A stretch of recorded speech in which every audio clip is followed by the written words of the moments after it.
Hello friends, welcome to our new video. हमारी नई video में आपका फिर से स्वागत है।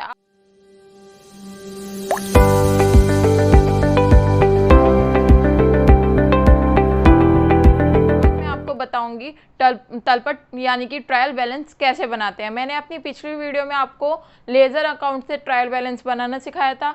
अब मैं जो लेज़र अकाउंट का शेष यानी कि उसका बैलेंस बचता है उससे तलपट कैसे बनाते हैं क्वेश्चन में, वो मैं आपको सिखाऊंगी। ठीक है, उससे पहले मेरी आप सभी से रिक्वेस्ट है, हमारे channel learning hub success point को प्लीज़ शेयर और सब्सक्राइब करना ना भूलें। मैंने आपको पहले लेज़र अकाउंट से ट्रायल बैलेंस बनाना सिखाया था, लेकिन कई बार हमारे क्वेश्चन में ट्रायल बैलेंस आपको ऐसे दे देंगे जो कि लेज़र अकाउंट के बैलेंस बचते हैं, उनका जो शेष होता है ये वो अमाउंट्स है। ठीक है, वो अमाउंट्स आपको डायरेक्टली यहाँ पर दे दी, आपको लेज़र नहीं बनाना पड़ेगा, ये डायरेक्ट आपके पास अमाउंट दी हुई है। अब हमें इनको आपको सही से बनाना है, जैसे कि कौन सी अमाउंट आपको डेबिट करनी है, कौन सी अमाउंट आपको क्रेडिट करनी है, वो आपको इसमें देखना है। ठीक है, उससे पहले मैं आपको बता देती हूँ कि हमारी कौन कौन से जो अकाउंट्स है वो डेबिट होते हैं। जैसे कि समस्त संपत्ति खाते, जितने भी हमारे संपत्ति खाते हैं वो सब हमारे डेबिट होंगे। रोकड़, बैंक, भवन, फर्नीचर, रहतिया, प्राप्त विपत्र, ख्याति, विनियोग और आदि। ठीक है, फिर है हमारा समस्त व्यय अथवा हानि खाते, जितने भी हमारे खर्चे होंगे, हमारे एक्सपेंसेस होंगे, हमारे लॉस होंगे, वो सब हमारे डेबिट होंगे। जैसे मजदूरी, वेतन, डाक व्यय, ह्रास, बिजली व्यय, विज्ञापन, अशोध्य ऋण, भाड़ा, किराया, बीमा, स्टेशनरी, छूट, ब्याज आदि। ठीक है, फिर है हमारा आहरण खाते, ड्राइंग्स अकाउंट, देनदारों के खाते, क्रय खाते और विक्रय वापसी खाते, परचेज अकाउंट और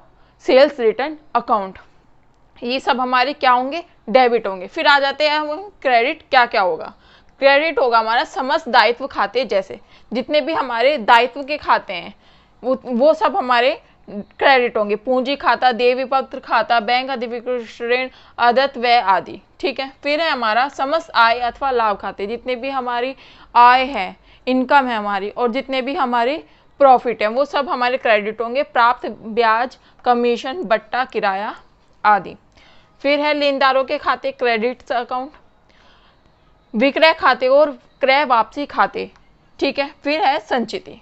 ये सब मैंने आपको बता दिया आपको क्या कौन से अकाउंट डेबिट होंगे और कौन से अकाउंट क्रेडिट होंगे, जिससे कि आपको तलपट बनाने में कोई भी दिक्कत नहीं होगी। चलिए अब हम बनाते हैं तलपट का फॉर्मेट। ये हमारा ट्रायल बैलेंस का फॉर्मेट रेडी है। जैसे कि मैंने आपको भी पहले भी बताया था, यहाँ पर हमारा आता है लेज़र अकाउंट, क्योंकि हम जो इसमें एंट्री करते हैं वो हमारे सब लेज़र का जो बैलेंस बचा हुआ होता है वो एंट्री हमारे यहाँ पर आती हैं। फिर हमारा एलएफ अमाउंट, इसमें हमारी एक अमाउंट डेबिट होती है और एक क्रेडिट होती है। ठीक है, अब चलते हैं क्वेश्चन की ओर। निम्न शेषों से तलपट तैयार करना है, जो हमें बैलेंस दे रखा है उससे हमें तलपट तैयार करना है। ठीक है, डेट है 30 जून 2014, कंपनी का नाम है मैसर्स रस्तोगी सन्स। ठीक है, चलते हैं क्वेश्चन करना शुरू करते हैं। बैंक में जमा, कैश एट बैंक,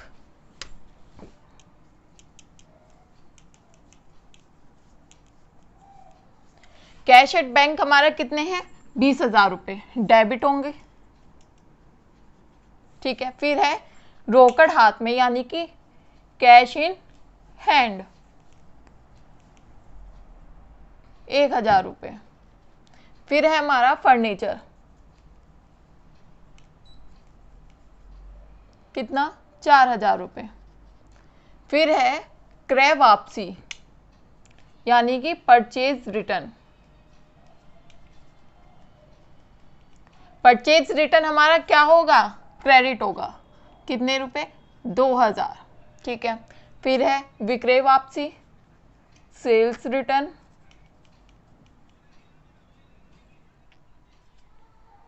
कितने, 5200 रुपये। फिर है देनदार यानी कि डेप्टर्स, कितने रुपए हैं, 1361200। ठीक है, फिर है हमारा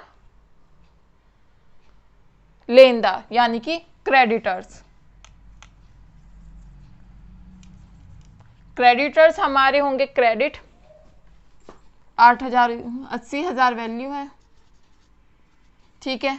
फिर है दे बिल, यानी कि बिल्स पेबल,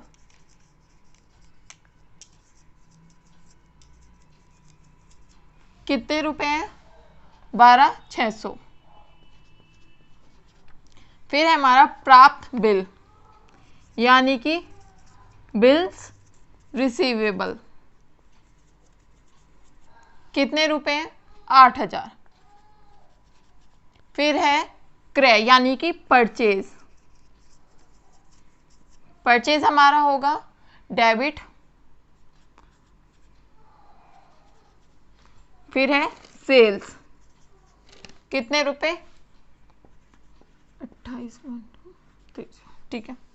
फिर है किराया, कर व बीमा, रेंट, फ्रेट्स एंड इंश्योरेंस। ये सब मैंने आपको इंग्लिश में भी लिख दिया है ताकि आपको यहाँ पर एंट्री करने में कोई दिक्कत ना हो, वरना आपको क्वेश्चन में सिर्फ हिंदी में लिखा हुआ देते हैं। कभी कभी हो जाता है कि आपको इंग्लिश में भी दे देते हैं, वरना अधिकतर आपको हिंदी में देते हैं, या आपको खुद ट्रांसलेट करना पड़ता है, ठीक है। फिर है हमारा रेंट, रेट्स,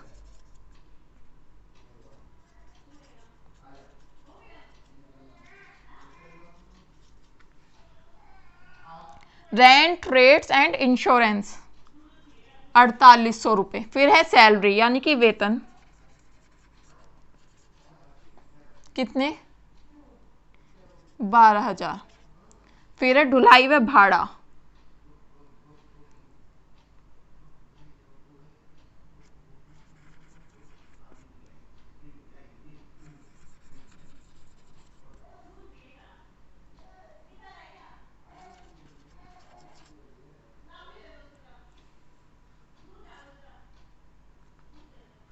फिर है हमारा ब्याज व कमीशन दिया, इंटरेस्ट एंड कमीशन पेड,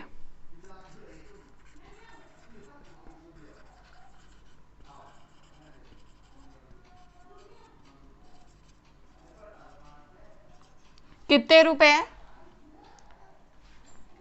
6600, ठीक है। फिर है हमारा डाक व तार व, यानी कि पोस्टेज एंड टेलीग्राम्स,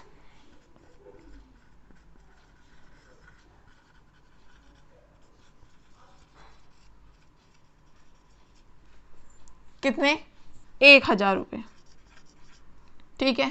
फिर है हमारा व्यापारिक व्यय, यानी कि ट्रेडिंग एक्सपेंसेस,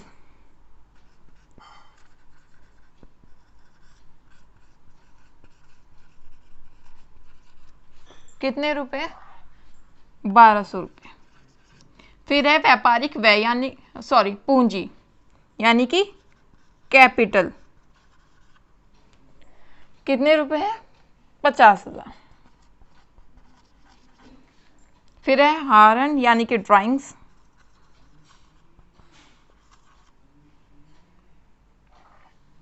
5600 रुपए के।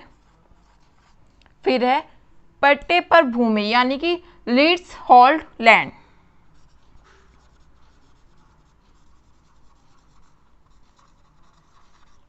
कितने रुपए, 10,000 रुपये। फिर है रहत्या, यानी कि स्टॉक इन ट्रेड,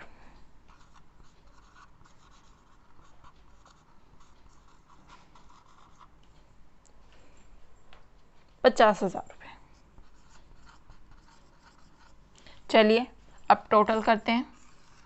इससे यहाँ पे हम लिखेंगे ग्रैंड टोटल, यानी कि जो भी हमारा टोटल आया वो सबसे बड़ा टोटल होगा हमारा, क्या होगा, ग्रैंड टोटल। उसको हम किस नाम से यहाँ पे शो करेंगे, ग्रैंड टोटल के नाम से, ठीक है।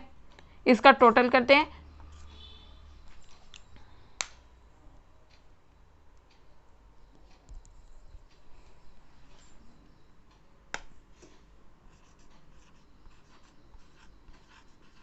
जो हमारा टोटल है वो दोनों का सेम आना चाहिए, मैंने आपको पहले भी बताया था। हमारा टोटल आया 424600। आप देख लीजिएगा हमारा इधर का टोटल और इधर का टोटल दोनों ही सेम है। अगर हमारे या तो इस वाले टोटल में कोई गड़बड़ हो या इस वाले टोटल में गड़बड़ हो, यानी कि हमारा पूरा क्वेश्चन गलत हो गया। ये दोनों टोटल हमारे हमेशा मैच करने चाहिए। मैंने आपको हर क्वेश्चन में बताया, हमारा जनरल एंट्री का क्वेश्चन जब हमने करा था तो मैंने आपको बताया था हमारा जो यहाँ का टोटल है वो सेम आना चाहिए। फिर मैंने आपको पहले वाली वीडियो में आपने बताया था कि जो हमारा ट्रायल बैलेंस का टोटल होता है वो सेम आता है, वरना हमारा क्वेश्चन क्या गलत हो जाता है। ठीक है, अब हमारा यहाँ पे क्वेश्चन कंप्लीट हो गया। हमारी नेक्स्ट वीडियो में हम पढ़ेंगे भारतीय बही खाता प्रणाली यानी कि Indian and book keeping system के बारे में। उसमें आपको मैं दो चीज़ें बताऊंगी, कच्ची रोकड़ बही और पक्की रोकड़ बही। ये दोनों कैसे बनाते हैं, ये दोनों चीज़ें हमारे इंडियन में ही बनाई जाती हैं। ठीक है, उनके बही खाते में ये कैसे बनाया जाता है, कैसे वो हिसाब किताब को लिखते हैं, वो मैं सब आपको नेक्स्ट वीडियो में सिखाऊंगी।